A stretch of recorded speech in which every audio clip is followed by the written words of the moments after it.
Here we'll be starting off with yellow corn, guinea corn and millet. Then as we go on, you guys will see when we added tiger nuts, dates and ginger. First we wash the yellow corn. As you can see, some of the bad ones are floating up, so first thing we did was to focus on them and pick them out so that it doesn't spoil the entire work. Then next we went off to washing. In case you're wondering why we're washing on the floor, well, so that I'm able to capture everything properly and clearly for you guys, because I want you guys to actually see it clearly. But anyway, now we are actually washing and picking out any dirt that we see. Next we went on to filter all the dirt that we couldn't pick out, because the pap needs to be as clean as possible.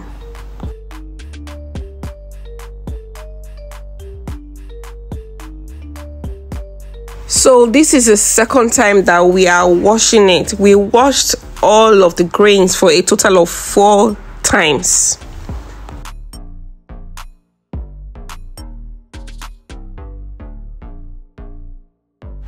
At some point we had to feel the bottom of the rubber to see and gauge how much sand is in the corn or is in the water.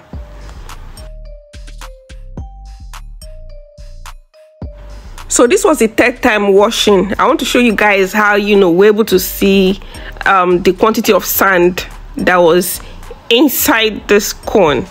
Not like the total, of course. I mean, we had washed before, but I just wanted now that the water is clear, so we can actually see properly. So look at it. Can you guys see that? So whenever you're washing your corn or any grain at all, you have to be very careful and look out for sand.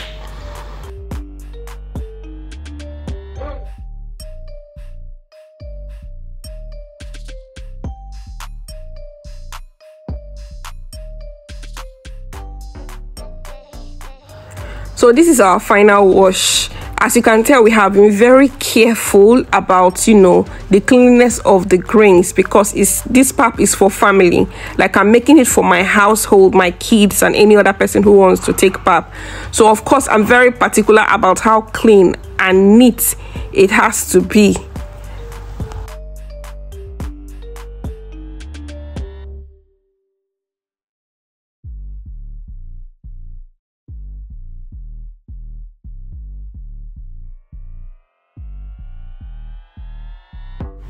Here I had to zoom it in so that you can see that the floor of the rubber is very clean. That is why I used a very transparent bowl, so that we can all see if there's any dirt or if there's much dirt in it.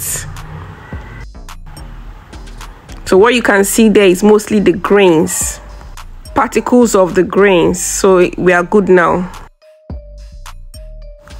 Next we'll be washing the guinea corn.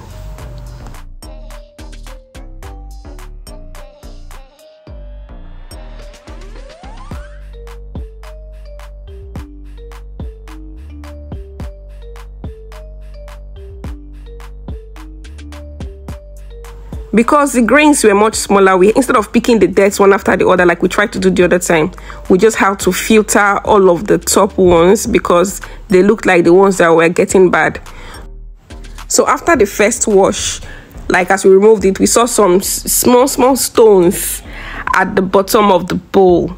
So we had to pick some of them out carefully.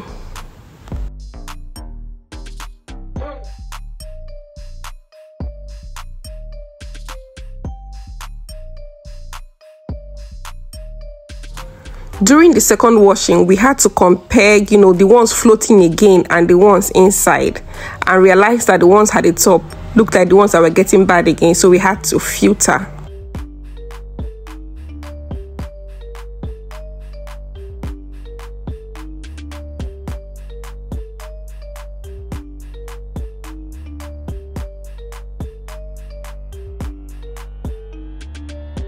So this was the 3rd time we were washing, so we had to again be careful about stones and pick out stones as much as we can. So you can see I'm zooming it in so that you can see that we are actually seeing everything below.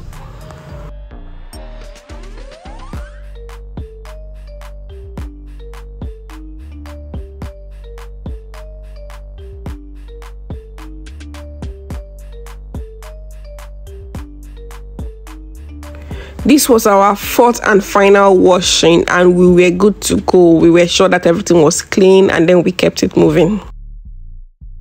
So we are storing the grains inside this cooler because this is where we are going to be soaking them for 3 days.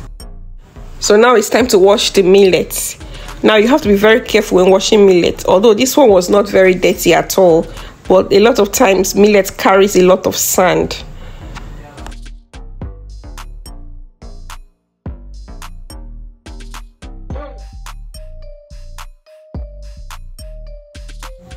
So we filter the top and remove the dirt. After washing for the second time, we decided to get a tinier filter so that, you know, the grains won't fall out of the other filter.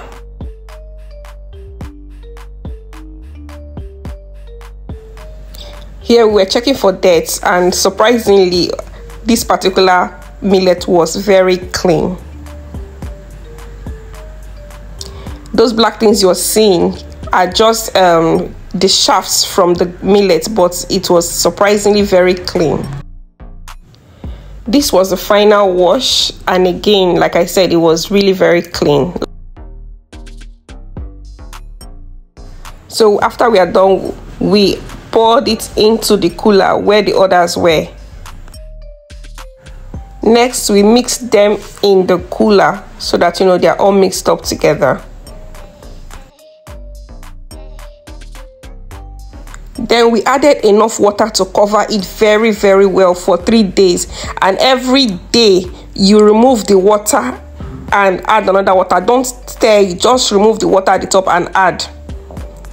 So this was the second day. I added my washed tiger nuts and added my washed and deseeded dates, and then I added ginger. We were supposed to add coconuts, but the coconut spoiled.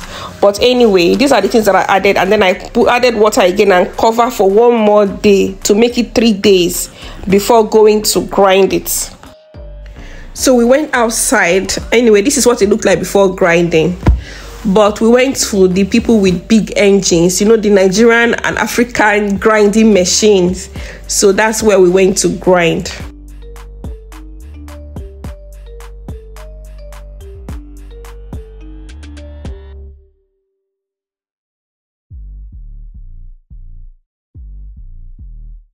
So this is an African grinding machine that I'm talking about. It grinds very, very well. I mean, if you are Nigerian, you're African, I'm sure every of us, we are very much aware of this grinding machine.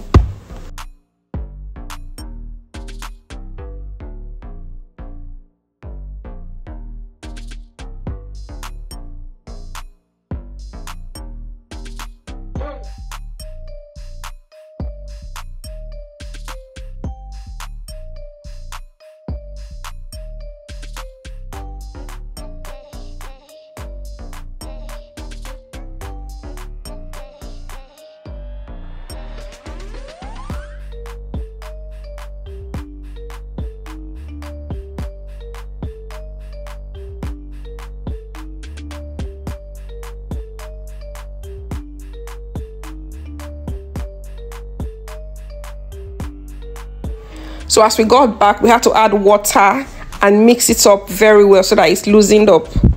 Then we started, even at this time it was still thick, but we started, you know, filtering, and then we added more water into the cooler to mix it up more properly. Lest I forget, to filter, you'll be needing a chiffon bag so that you're able to filter properly. A chiffon bag.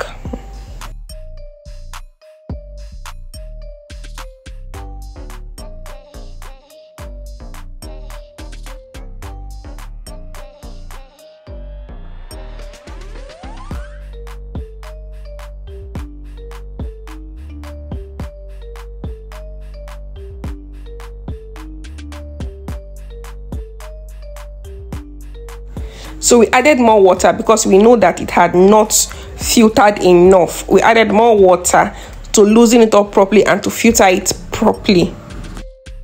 So that was the result of that water we added. So we added more water again and again until we were sure and certain that we're not going to get anything else out. So we did that for the remaining pap in the cooler, And as we do, we'll transfer into the black bowl by your right hand side.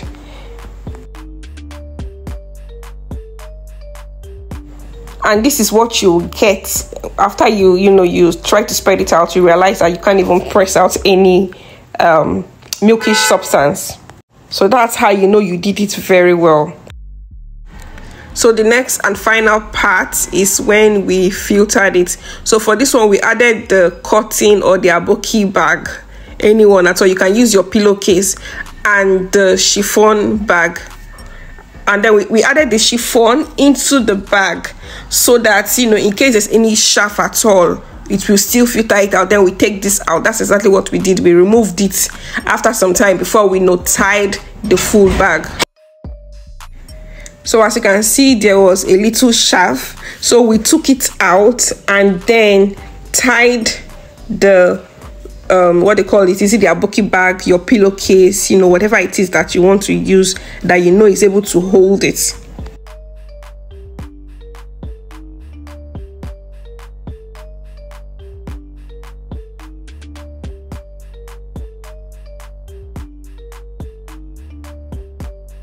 Then we put a strong and firm filter, just so that it's not on the floor of the bowl. You understand? So that as water is going in, it's not soaking in. That was just my own ideology, but that's what I actually did.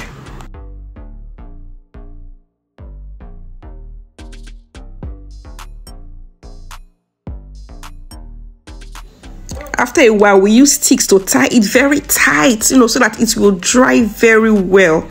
And you guys, this is the end product. Lovely, lovely, lovely. It was well dried.